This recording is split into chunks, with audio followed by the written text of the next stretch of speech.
जय हिंद। आप देखेंगे स्थित विज्ञान एक्सरसाइज 2A। आइए देखते हैं क्वेश्चन नंबर 1। किसी मूल बिंदु के सापेक्ष A और B बिंदुओं के स्थित सदिश वेक्टर A और वेक्टर B है।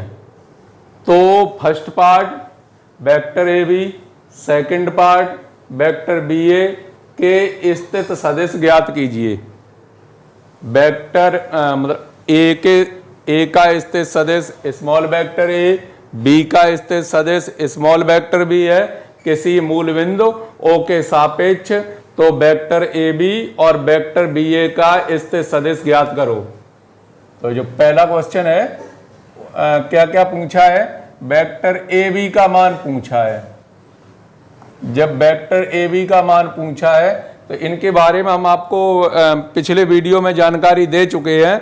जब स्थित सदिश ज्ञात करना होता है किसी मूल बिंदु के सापेक्ष, तो या तो उस मूल बिंदु को बना सकते हैं, उस मूल बिंदु को चित्र अगर इसका बनाना चाहें तो उसने कहा मूल बिंदु O के सापेक्ष। तो देखिए इस तरीके से उसका चित्र बना सकते हैं। मूल बिंदु जैसे ये O ले लिया, O तो उसका ओरिजिन पॉइंट है O, और उसके बाद A और B। उसने कहा A का स्थित सदिश स्मॉल a है, इसका मतलब OA का मान दिया है वेक्टर A। B का स्थित सदिश स्मॉल वेक्टर B है तो OB का मान दिया है स्मॉल वेक्टर B। और पूछ रहा है AB और BA ज्ञात करना है। एक बार आपको AB ज्ञात करना है, फिर एक बार आपको BA ज्ञात करना है। तो इस प्रकार से इसका चित्र बनेगा। आ गया होगा समझ में। यहाँ 3-4 तरीके हैं आपके पास, 3-4 मेथड हैं निश्चित रूप से प्रश्न को समझने के लिए। एक तो आरेख द्वारा, जब वहां बताया भी गया है आपको कि सदिशों का निरूपण संकेतों द्वारा और क्या, और आरेख द्वारा भी, आलेख द्वारा उसका कर सकते हैं निरूपण। तो वही देखते हैं पहले। अगर इसका चित्र बनाए तो उसने ऐसा कहा किसी मूल बिंदु के सापेक्ष। तो मूल बिंदु मान लिया O पॉइंट। जब O पॉइंट मान लिया उसका मूल बिंदु है, तो मूल बिंदु के बाद OA दिया है वेक्टर A के बराबर और OB दिया है वेक्टर B के बराबर। तब वेक्टर AB तथा वेक्टर BA का मान ज्ञात कीजिए। तो एक तो चित्र के हिसाब से, एक आप यह सूत्र के हिसाब से याद रख सकते हैं कि B का स्थित सदिश, B का स्थित सदिश माइनस A का स्थित सदिश, B का स्थित सदिश माइनस A का स्थित सदिश। तो B का स्थित सदिश है वो क्या है, वेक्टर B, माइनस A का स्थित सदिश कितना है, वेक्टर A। तो ये मान आ गया वेक्टर AB का, जो उसने पूछा वेक्टर AB ज्ञात कीजिए। तो B माइनस A। अब उसने जैसे पूछा BA ज्ञात कीजिए, वेक्टर BA। तो वेक्टर BA का मान ज्ञात करने के लिए अब यहां से शुरुआत होगी। क्या होगा, A का स्थित सदिश, A का स्थित सदिश माइनस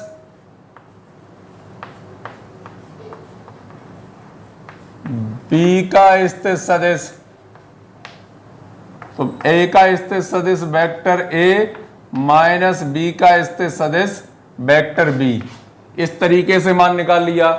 एक दूसरा तरीका इसका और था मेथड, वो क्या था, जब वेक्टर AB का मान आपको प्राप्त हो चुका है, जब वेक्टर AB का मान आपको प्राप्त हो चुका है तो BA अगर इसकी डायरेक्शन चेंज कर दें तो क्या माइनस चिन्ह आ जाता है केवल। यानी वेक्टर BA बराबर माइनस के वेक्टर AB, और AB का मान पहले से ज्ञात है vector B minus vector A। तो इस तरीके से भी निकाला जा सकता है। एक दूसरा इसका जैसे जे वाला मेथड, ये जो मेथड है इसके लिए आपने चित्र बनाया, और चित्र बनाने के बाद मूल बिंदु को O माना मूल बिंदु कोई O है, तब वेक्टर OA बराबर वेक्टर A और वेक्टर OB बराबर वेक्टर B।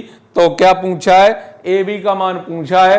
अब रास्ते देखिए किस प्रकार के रास्ते होते हैं। जैसे आप गांव में जाएंगे तो गांव में लोग सुबह सुबह या शाम के टाइम खेतों पर घूमने जाते हैं, तो खेतों पर घूमने जाते हैं तो एक दूसरे से द्वेष भावना भी होती है, कहीं किसी से, अक्सर कर पड़ोसी से क्यों होती है कि हिंदुस्तान में ये चीज है कि अगर पड़ोसी ने मेड़ भी काट दी, मेड़ जो बीच में डालते हैं एक दूसरे के अलग अलग करने के लिए, तो उनमें झगड़ा हो जाता है, तो झगड़ा थोड़ा अनमन बना रहता है, तो पड़ोसी के कारण हो सकता है ये पड़ोसी जैसे मेड़ काट रहा है तो इस पड़ोसी से थोड़ा बहुत झगड़ा है, इससे नहीं है, ये तालमेल से रहता है, ना ये काटता है ना ये काटता है। तो ऐसी कंडीशन में क्या होता है कि ये जो कैंडिडेट यहाँ पर है वो यहाँ पर जाना चाहता है, यहाँ पर तो कुछ तो कैंडिडेट इस तरीके से होते हैं जो इस रास्ते से होकर और यहां पहुंच गए, यहां निकल गए, इस रास्ते से चले गए इधर को तो भी पहुंच गए यहां पर, जैसे ओ से चलना स्टार्ट किया और ए बी पर पहुंचना है तो वो बी पर पहुंच गए, बी पर पहुंचने के बाद अब इस रास्ते से चले गए। कुछ कैंडिडेट ऐसे होंगे जो यहां से जाना नहीं चाहते, जब नहीं जाना चाहते तो वो इस रास्ते से चले जाते हैं, इस रास्ते से चले गए तब भी बी पर पहुंच गए।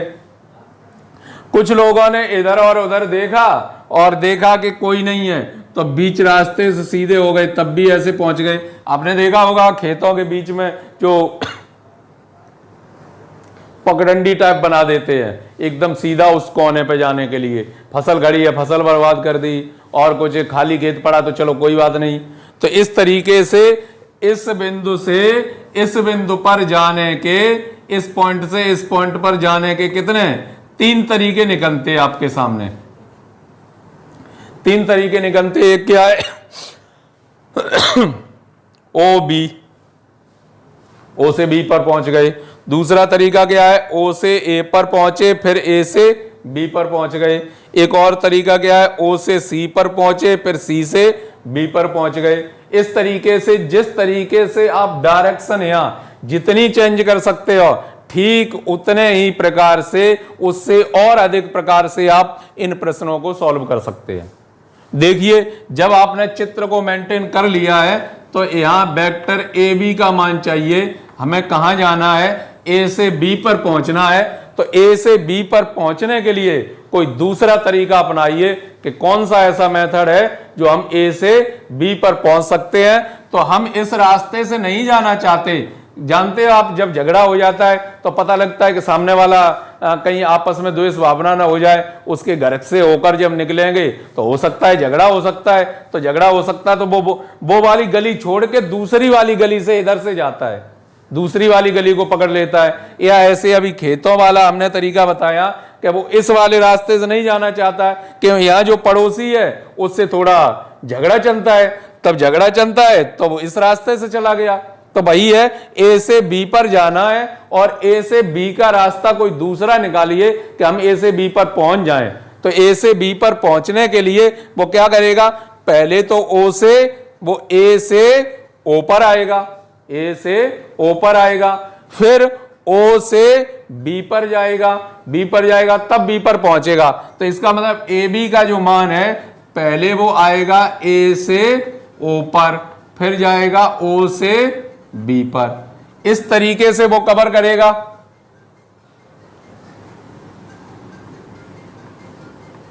एक मिनट कौन है भाई फोन पर, चलिए कट गया बाद में देख।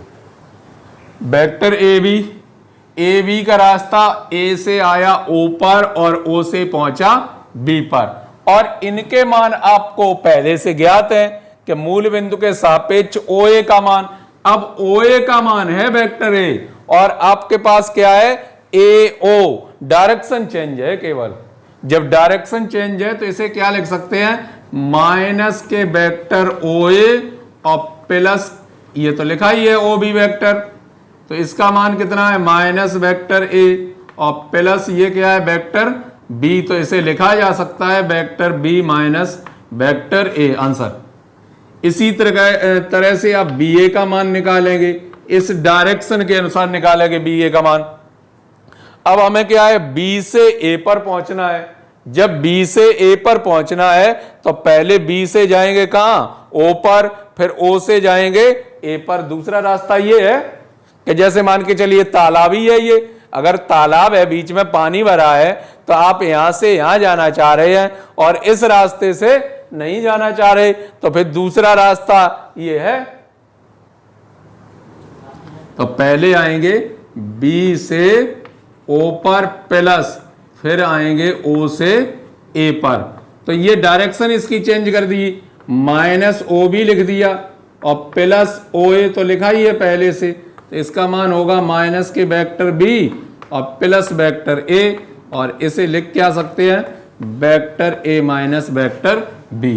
तो इस तरीके से आपके पास कई मेथड हैं, आप इस तरीके से डायरेक्शन बना के भी उसे हल कर सकते हैं। अब इस डायरेक्शन से देखा आपने, इधर से जा सकते हैं, इधर से जा सकते हैं, यहां से यहां पहुंचना है तो इसके मान निकाल सकते हैं। एक इसे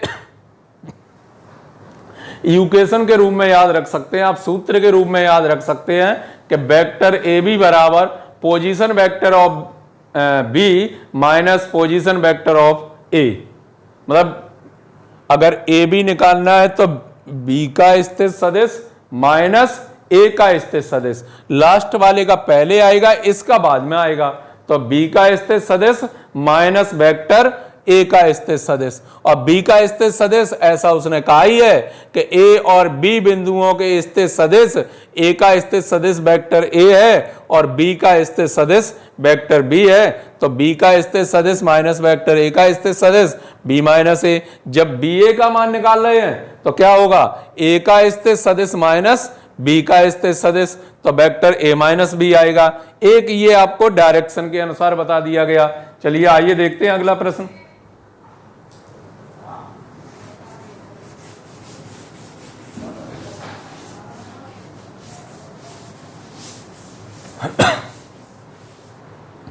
अगले प्रश्न में कहा जा रहा है, क्वेश्चन नंबर 2 फर्स्ट पार्ट, पार्श्व चित्र में त्रिभुज एबीसी में सदिश वेक्टर ए बी तथा वेक्टर बी सी का योगफल ज्ञात कीजिए। पार्श्व चित्र में, इसके लिए हमने चित्र यहां बनाया है, लिखा है दूसरे का पहला ये वाला चित्र उसके सामने बना हुआ है, तो लिखने की वजह से वहां फिर बोर्ड पर ठीक तरीके से कवर नहीं हो पाता, इसलिए चित्रों को यहां बना दिया गया। तो इस चित्र का प्रयोग करके आप बताएंगे कि पार्श्व चित्र त्रिभुज एबीसी में सदिश वेक्टर ए बी तथा वेक्टर बी सी का योगफल ज्ञात कीजिए। इसके हिसाब से ए बी और बी सी का योगफल ज्ञात करना है। तो योगफल ज्ञात करने के लिए चाहे तो आप चित्र अब यहां बना सकते हैं, दूसरे का पहला पार्ट, और चित्र आपको दिया गया है इस प्रकार से, ए वी सी इस तरीके से लगे हुए हैं तीर के निशान।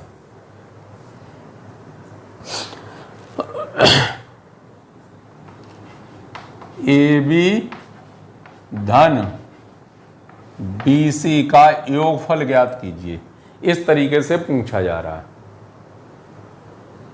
चित्र के हिसाब से दिया गया है। तो आप चित्र देखिए, चित्र से बिल्कुल कन्फर्म है कि उसमें ये दिया गया है कि ए से कोई कैंडिडेट पहुंचा कहां, बी पर, और बी से कोई कैंडिडेट पहुंचा है सी पर। अगर जो ए से बी पर पहुंचा, बी से सी पर पहुंचा, इसका कोई शॉर्टकट तरीका है ए से डायरेक्ट सी पर पहुंचने का? बिल्कुल है। कौन सा है? ए से डायरेक्ट सी पर। तो इसका मतलब इसे क्या लिख सकते हैं, वेक्टर ए सी। आ गई होगी बात समझ में? चित्र के हिसाब से देखा तो एकदम से कंफर्म हो गया। दूसरा और तरीका जानना चाहें तो जो उसने लिखा है vector A B plus vector B सी,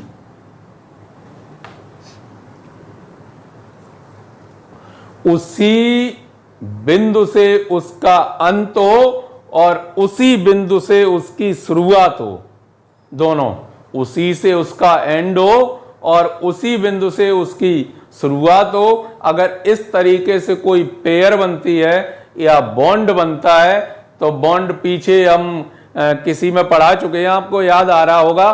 कहां पढ़ाया गया था? मैट्रिक्स में पढ़ाया गया था। दो मैट्रिक्सों का मल्टीप्लिकेशन किस तरीके से करते हैं, तो वहां बताया गया था जब दो आप व्यू का गुणा करते हैं तो सबसे पहले उनका ऑर्डर चेक करते हैं, और जब ऑर्डर चेक करते हैं तो ऑर्डर किस तरीके से होना चाहिए कि ऑर्डर लास्ट बीच में या तो पेयर या बॉन्ड जिसे कहते हैं बॉन्ड बनना चाहिए। अगर बॉन्ड बन जाता है तो उनका गुणा संभव है, अन्यथा उनका गुणा संभव नहीं है।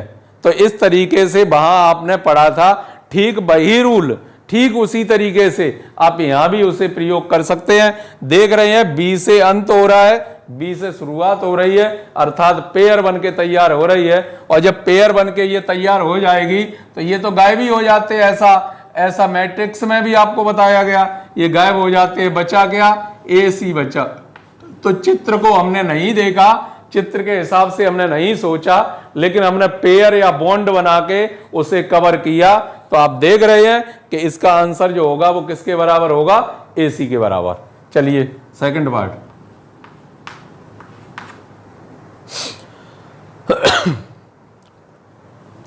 दूसरे के सेकंड पार्ट का चित्र दिया गया है। O A B C, ये एक डायरेक्शन में, यहां लिखा है वेक्टर B, ये एक डायरेक्शन में, यहां लिखा है वेक्टर A। सॉरी, इस तरीके से लिखा है। हाँ ठीक, किसी को A बनाया, किसी को B बनाया, कोई दिक्कत नहीं। इसे B बना दिया उसने, इसे A बना दिया, तो उसके हिसाब से देखिए उसमें क्या बात, जो जैसा है वैसा देखिए।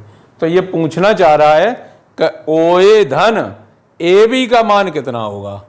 OA धन OB नहीं, तो ये चित्र फिर गड़बड़ है। देख लेते हैं एक बार चित्र को। चित्र में नाम गलत पड़े हैं। OABC, ये B है, ये C है।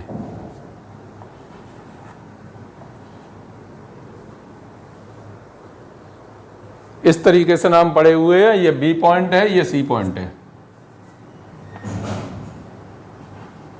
चलिए पूछना क्या चाह रहा है, जो डिफाइन करना है वो क्या है? OA धन OB का मान कितना होगा? OA plus OB, OA plus OB का मान कितना होगा?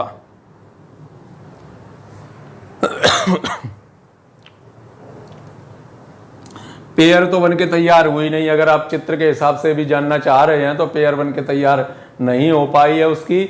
जब पेयर बन के उसकी तैयार नहीं हो पाई तो ऐसी कंडीशन में करना क्या पड़ेगा कि OA और BC ये कैसे हैं? समान सदिश हैं। समान सदिशों की परिभाषा क्या थी? वे सदिश जो परिमाण में बराबर हो तथा उनकी दिशाएं भी सेम हो, एक ही डायरेक्शन हो। तो दोनों एक ही डायरेक्शन पर हैं और दोनों की जो परिमाण है वो भी कैसे है? बराबर है। तो आप जानते हैं कि हम OA की जगह क्या लिख सकते हैं? BC लिख सकते हैं।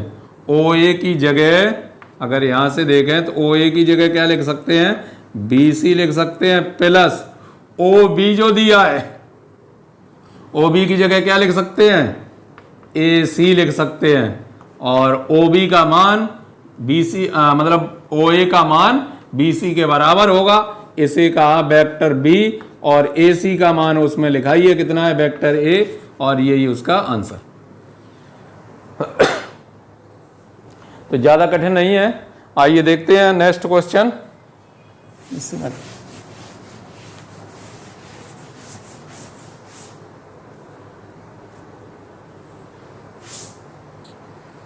सी पार्ट। त्रिभुज ABC में ABBC CA से निरूपित सदिशों का योगफल कितना होगा?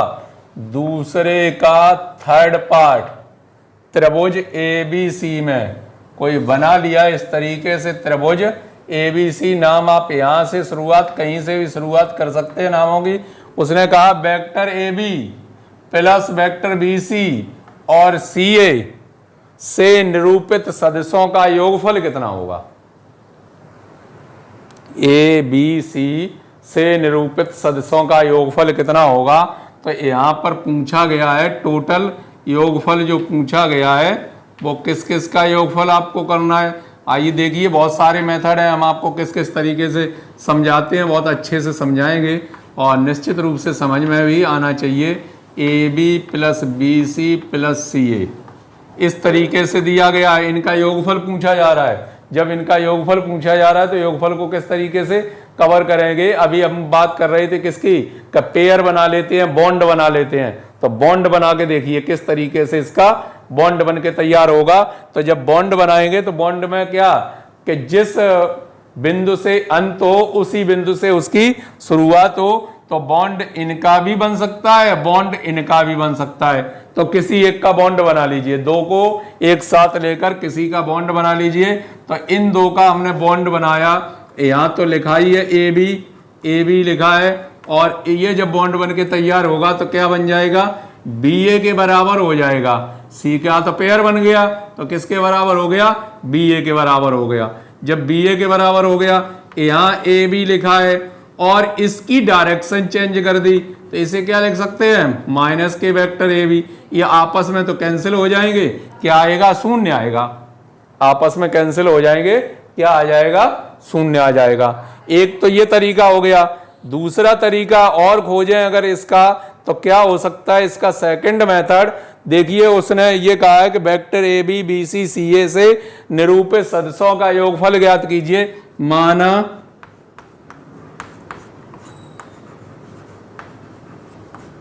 मूल बिंदु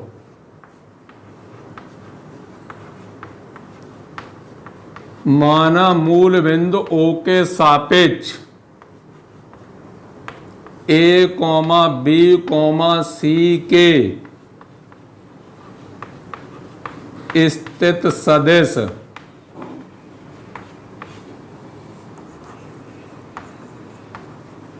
क्रम से vector A, vector B, vector C है। लेट अस कंसीडर, माना मूल बिंदु O के सापेक्ष A, B, C के स्थित सदिश क्रम से vector A, vector B, vector C है। अगर इस तरीके से स्टार्टिंग में मान लिया कि A का स्थित सदिश वेक्टर A है, B का स्थित सदिश वेक्टर B है और C का स्थित सदिश वेक्टर C है, तब क्या, तब मान किसका चाहिए, AB + BC + CA इसका मान चाहिए। तो इसका मान चाहिए, आप जानते हैं वेक्टर AB की, AB को क्या लिख सकते हैं, B का स्थित सदिश माइनस A का स्थित सदिश, B का स्थित सदिश माइनस A का स्थित सदिश, या ऐसे भी लिख सकते हैं OB - OA, B का स्थित सदिश माइनस A का स्थित सदिश मूल बिंदु O के सापेक्ष, तो OB - OA। फिर आ गया BC, तो BC को क्या लिखेंगे, OC - OB, प्लस आ गया CA तो क्या लिखेंगे, OA - OB। और इनके स्थित सदिश दिए गए हैं, वेक्टर B - वेक्टर A माना था, vector C - vector B plus vector A - vector, last में क्या था, C था, C vector A - vector C।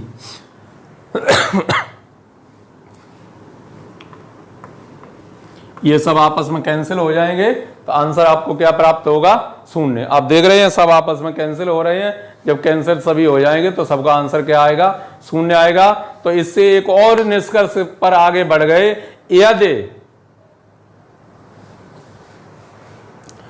स्थित सदिश चक्री क्रम में दिए गए हों, यदि स्थित सदिश चक्री क्रम में दिए गए हों तो सदिशों का योगफल शून्य होता है। यदि किसी आकृति के स्थित सदिश चक्री क्रम में दिए गए हों तो सदिशों का योगफल शून्य होता है। अर्थात जो भी बल लगे हुए हैं, अगर बल भी चक्री क्रम में लगे हुए हैं तो पूरा जो समूह है वो संतुलन में होता है। याद रखना होगा आपको कि यहां तो समझ में आ गया होगा, AB BC CA पूरा एक डायरेक्शन में है। और आप देख भी सकते हैं, और किसी तरीके से सॉल्व करना चाहें तो उससे भी कर सकते हैं। आप देख सकते हैं A से B पर पहुंचे, B से C पर पहुंचे, इसे क्या AC के बराबर लिखा जा सकता है। और यहाँ है CA, तो CA और AC आपस में कैंसिल हो जाएंगे, आंसर क्या आ जाएगा, शून्य आ जाएगा। चलिए नेक्स्ट क्वेश्चन की तरफ बढ़ते हैं।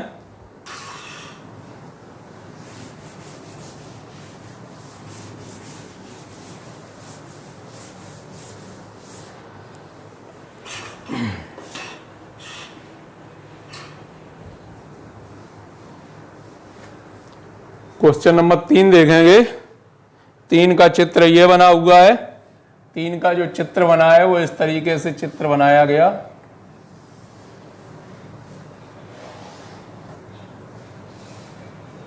O A B C D, इसे कहा गया वेक्टर ए, इसे कहा गया वेक्टर बी। क्या लिखा है पार्श्व चित्र में ओ ए बराबर वेक्टर ए बी। तो इन चीजों का ध्यान रखना पड़ेगा। वो कह रहा ओ ए बराबर वेक्टर ए, तो ओ से ए तक ये है वेक्टर ए के बराबर, न कि आप इसे समझ लो वेक्टर ए। बात आ गई समझ में। ए बी बराबर वेक्टर बी, तो पूरा ए बी वेक्टर बी के बराबर है, न कि ये वेक्टर बी के बराबर है। ये पहले समझना होगा इस बात को कि वो जो मान दिया गया है, जो लिखित में मतलब कहा जाता है एक लिखा और 100 बक्का बराबर बराबर होते हैं। लिखित में जो लिखा है वो सच है, जो यहाँ इस तरीके से नोट है वो सच नहीं है। तो ये लिखित में लिखा है क्या, ओ ए बराबर वेक्टर ए और ए बी बराबर वेक्टर बी। तो डायरेक्शन लगी हुई है, वहां पर डायरेक्शन लगी हुई है। तो ओ ए का मान वेक्टर ए के बराबर है। आगे पूछा गया है कि ओ बी तथा सी डी का मान ज्ञात कीजिए। एक तो ओ बी का मान ज्ञात करना है, तो जब ओ बी पर जा रहे तो ओ से बी पर पहुंचने का तरीका निकालो। लेकिन तरीका भी मुझे चाहिए, पर तरीका चाहिए कौन सा, जानकारी वाला। अगर मुझे दिल्ली जाना है और दिल्ली का हम रास्ता ही नहीं जानते तो हम दिल्ली पहुंचेंगे कैसे। तो दिल्ली पहुंचेंगे हम उस तरीके से जो हम रास्ता जानते हैं, उस जानकारी वाले रास्ते से जाएंगे, जानकारी वाले रास्ते से जाएंगे। अभी नया नया यमुना एक्सप्रेसवे बना है तो हम नहीं जा रहे यमुना एक्सप्रेसवे से, हम जाएंगे, हम डायरेक्ट तरीका जानते हैं कि कहां से जाएंगे, मैनपुरी से एटा, एटा से अलीगढ़, अलीगढ़ से डायरेक्ट दिल्ली। इस तरीके से जाएंगे, कहीं रास्ते में टूर चेंज नहीं करना। अब अगर इधर से जा रहे हो तो पता चला पहले हमें पहुंचना है कहाँ, सिकोहाबाद पहुंचना है, फिर हमें आगरा एक्सप्रेसवे पे वहां पर उतरना है, फिर उसके बाद यमुना एक्सप्रेसवे से होकर अब उसने परी चौक पता नहीं कहाँ उतार दिया, हम आनंद विहार पहुंच भी पाएंगे कि नहीं पहुंच पाएंगे। तो जानकारी वाला रास्ता पकड़ेंगे, जिसकी जानकारी है वो रास्ता जानते हैं उस पर जाएंगे। तो कौन सा है जानकारी वाला रास्ता, ओ से ए पर, तो ओ ए का मान पता है, ओ ए का मान है वेक्टर ए। अगर हम हालांकि ये रास्ता शॉर्ट है कि हम ओ से सी पर चले जाएं और सी से डायरेक्ट गाड़ी चला दें कहां, डी पर, लेकिन सी से डी का मान ही नहीं पता। जब मान नहीं पता तो हम उस पर जाएंगे क्यों। तो मान कौन सा पता है, पहले हम जाएंगे ओ से ए पर और फिर ए से जाएंगे बी पर। ए बी का मान भी पता है क्यों, उसने दिया है नोट करके, ए बी बराबर क्या है, वेक्टर बी। तो सबसे पहले पहुंचे कहां, ओ से पहुंचे ए पर और ए से पहुंचे बी पर। ओ ए बराबर वेक्टर ए और ए बी बराबर वेक्टर बी, और that is your answer. Answer मिल गया। दूसरा जो मान पूछा गया, क्या पूछा गया, सी डी का मान क्या होगा। तो सी से डी पर पहुंचना है। अब सी से डी पर पहुंचना है, जानकारी वाला रास्ता चाहिए। तो पहले सी से डी पर पहुंचने के लिए बनाइए। तो सी से कहां पहुंचेंगे, ए बी, सी से पहुंचे ए पर और ए से पहुंचे डी पर। सी ए का मान नहीं पता, लेकिन ये पता है क्या है कि सी ओ ए का मध्य बिंदु है। तो सी ए जो सी ए का मान होगा, सी ए का मान होगा वो किसके, पूरे का आधा, 1/2 ओ ए, ऐसा लिखा जा सकता है। डायरेक्शन चेंज नहीं होनी चाहिए, ये बात यहां विशेष है। सी से ए की तरफ जा रहे हैं तो AO/2 नहीं लिख सकते, डायरेक्शन सेम रहनी चाहिए, अनुदिश रहनी चाहिए। जब उसके अनुदिश है तभी उसे कवर किया जा सकता है किसी कांस्टेंट के द्वारा। तो डायरेक्शन सेम रहनी चाहिए। ओ से ए की तरफ है तो ओ से ए की तरफ, यानी ओ ए बटे 2 लिख सकते हैं। सी ए से डी पर पहुंचना है तो जो ए से डी पर पहुंचना है वो क्या है, ए बी का आधा है। 1 बटे 2 कॉमन ले लिए, ओ ए का मान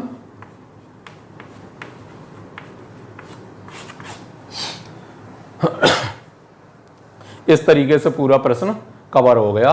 सी से डी पर पहुंचना था। सी और डी के बारे में कहा गया था कि जबकि सी तथा डी क्रम से ओ ए तथा ए बी के मध्य बिंदु हैं, जब ओ ए और ए बी के मध्य बिंदु हैं तो मध्य बिंदु के अनुसार उसे कवर करेंगे तो मध्य बिंदु डायरेक्शन चेंज ना हो जाए। बस इस बात का विशेष ध्यान रखेंगे। आप जानते भी हैं प्लस और माइनस का महत्व तो कितना है, क्योंकि आप मैथ पढ़ रहे हैं तो आपको ये तो अच्छे से पता होगा कि प्लस और माइनस का महत्व होता कितना है। एक माइनस के कारण बहुत कुछ हो सकता है। क्या हो सकता है, किसी ने आपको ऋण दे दिया, ऋण मतलब कुछ पैसे उधार दे दिए, तो ऋणी आप हैं, वो दाता है, वो पॉजिटिव है, और आप कैसे नेगेटिव, आप ऋणी हैं और अचानक आप जाएं उस पर पैसे मांगने लगें, मतलब ऋण के आप धनी होना चाहते और वो उसे ऋणी बना दें तो झगड़ा वाली स्थिति आ जाएगी, मतलब एकदम से स्थिति पलट जाएगी। तो ऐसा नहीं होता। ऋण और धन का महत्व ही एक अलग है, उस महत्व को आपको अच्छे से समझना चाहिए। देखते हैं क्वेश्चन नंबर 4। पार्श्व चित्र में, इसके लिए भी ये चित्र बना हुआ है। पार्श्व चित्र में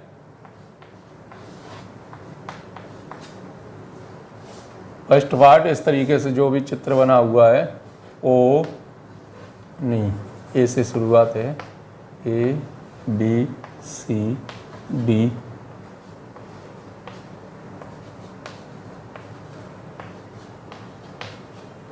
इस तरीके से दिया गया है और कहा गया है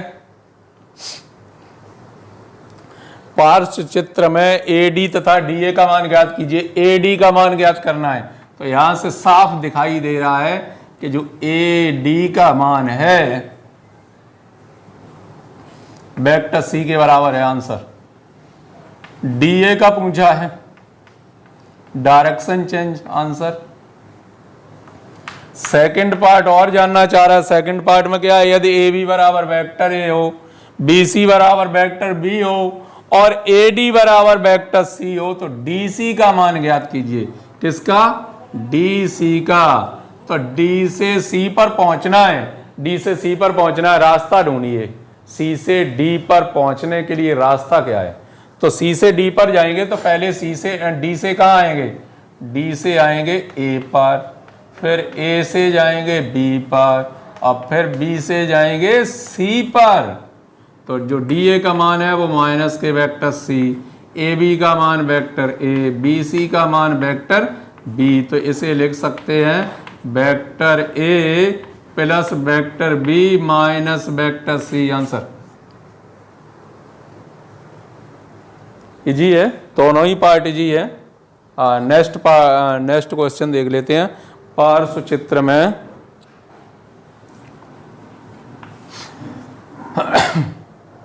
क्वेश्चन नंबर 5, पार्श्व चित्र में सीबी का मान, ये चित्र बना हुआ है, सीबी का मान पूछा गया है। इस तरीके से चित्र बना है, A B C, A B बराबर दिया है वेक्टर बी, ए सी बराबर दिया है वेक्टर सी और सी बी का मान पूछा है।